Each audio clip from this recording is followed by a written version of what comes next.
On January 18th, Alden School District went into a lockout pertaining an outside potential threat. I got the chance to interview Mr. Stoltman for more on the situation.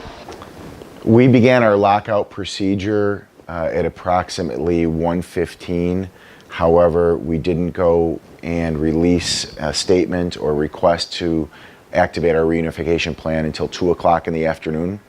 It took 2 hours and 45 minutes for us to get every student back to their parents, or their parents picked them up. So about 2.5 hours, we had over 1,600 students back in the hands of their parents.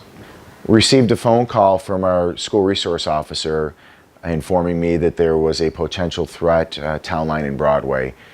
Shared with me what had transpired, shared with me that the suspect, they believe, was traveling south on Broadway.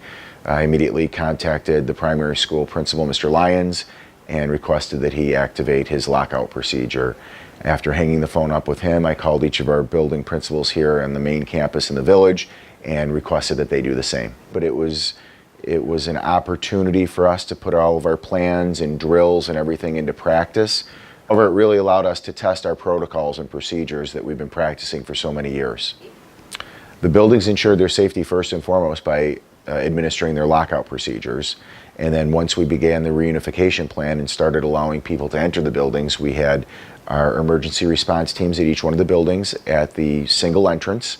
In addition to that, we had state troopers and Erie County Sheriff officers located outside each one of our schools in the event that they were needed. We made sure that every child, before they left with either their legal guardian, emergency contact, or their parent, they were reunited with, and there was a signature that was obtained.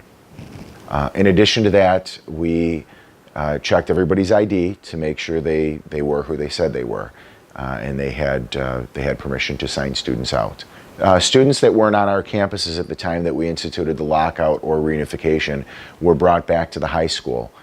This includes students that attend programs in other schools around Western New York, or the Harkness program at Erie One BOCES, or at the time that we made the decision to implement our reunification plan, our St. John's students here in the community were already on the buses, so we brought them back, and St. John's notified the parents of the protocol and procedures that they would need to go about to sign the students out.